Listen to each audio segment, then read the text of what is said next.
Hello बच्चों, let's read this question. The question says the ninth term of an AP is 449 and 449th term is 9.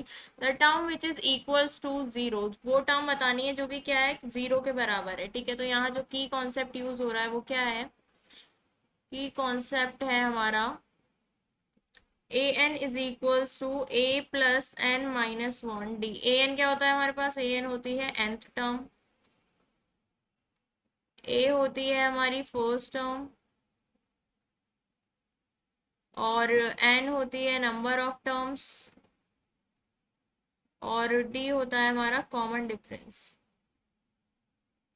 Common difference. ठीक है, तो अब हम यहाँ लिख लेते हैं हमें गिवन क्या क्या है। हमें गिवन है इस क्वेश्चन में नाइन्थ टर्म, मतलब ए नाइन की वैल्यू हमें गिवन है 449 और 449th टर्म की वैल्यू 449th टर्म की वैल्यू हमें गिवन है ए 449 हमें गिवन है 9 और the term which is equals to 0, मतलब nth टर्म हमें गिवन है वो 0 के बराबर है। तो हमें बतानी है कौन सी वाली टर्म जो है वो 0 के बराबर होगी। ठीक है, तो इसके लिए हमारे पास एक फॉर्मूला है। क्या है nth टर्म का formula, a N is equals to A plus N minus one into d. ठीक है, अब यहाँ पर मैं अगर निकालूं तो ए नाइन की वैल्यू निकालूं तो क्या आएगी, मतलब N is equal to nine रख देते हैं हम, तो क्या आएगा A plus nine minus one eight D और और अब हम निकालते हैं 449 टर्म, तो मतलब n इज इक्वल टू 449 अगर हम रखेंगे तो क्या हो जाएगा a 449 is equals to A plus 449 minus one 448 d. ठीक है, ये नाइन्थ टर्म किसके बराबर है, 449 के, और ए 449th टर्म किसके बराबर है, 9 के। तो इसको मैं इक्वेशन 1 मान लेती हूँ, इसको मैं इक्वेशन 2 मान लेती हूँ। ठीक है, ये इक्वेशन 1 और इक्वेशन 2 क्या हो गए, लीनियर इक्वेशंस हो गई ये टू वेरिएबल्स में। तो हम इसको सॉल्व करेंगे बाय यूजिंग एलिमिनेशन मेथड। तो सॉल्विंग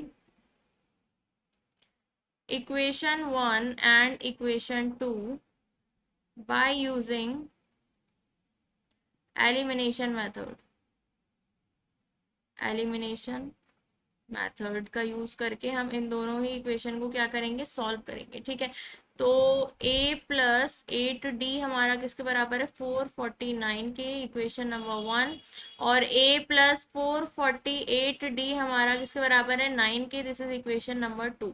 अब यहाँ पे a के साथ वाले जो कांस्टेंट है वो सेम है, तो मैं क्या करूंगी, इन दोनों इक्वेशंस को सब्ट्रैक्ट कर दूंगी, सब्ट्रैक्ट। तो जब सब्ट्रैक्ट करते हैं यहाँ पे साइन चेंज हो जाते हैं, पॉजिटिव का ये नेगेटिव हो जाएगा, पॉजिटिव का 448 नेगेटिव हो जाएगा, पॉजिटिव का 9 नेगेटिव हो जाएगा, पॉजिटिव है माइनस ये कैंसिल हो जाएगा, पॉजिटिव 8 माइनस 448 तो ये हो जाएगा माइनस का 440 डी, 449 माइनस का 9 तो ये हो जाएगा 440।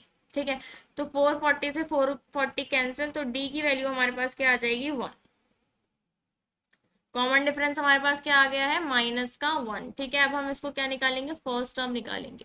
तो हमारे पास क्या है इक्वेशन, ए प्लस एट डी, ए प्लस एट डी जो है वो बराबर है 449 के, 449 के, और डी की वैल्यू हमारे पास क्या आ गई है, माइनस का 1। तो ए निकालते हैं हम, तो यहाँ पुट कर देती हूँ मैं, put, this is our equation number 1, put the value of d, put the value of d in equation 1। Equation 1 में मैं पुट करूंगी डी की वैल्यू, तो ये हो जाएगा a minus eight is equal to 449। ठीक है, तो a इज इक्वल्स टू इधर हम लेकर आएंगे तो ये हो जाएगा 449 प्लस 8, 457 आ गई है हमारी फर्स्ट टर्म, क्या आ गई है, 457। ठीक है, अब हमें क्या निकालनी है, हमें वो टर्म बतानी है nth टर्म जिसकी वैल्यू क्या है, 0 के बराबर है। ठीक है, तो nth टर्म का formula a plus N minus one into d is equal to 0। A क्या है, 457 प्लस एन माइनस वन, तो n की तो वैल्यू निकालनी है, डी है माइनस का 1 इज इक्वल टू 0। तो ये इसको इधर लेकर आएंगे तो ये क्या हो जाएगा हमारे पास, 457 plus N minus one minus का 1 इज इक्वल टू 0। तो ये हो जाएगा 457 is equal to n minus one, तो 458 इज इक्वल टू एन, मतलब एन 458th टर्म जो है वो क्या है, 0 के बराबर है। ठीक है, so the final answer is 458, मतलब none of this. Option D is correct. Hope you understood it well. Best of luck. Thank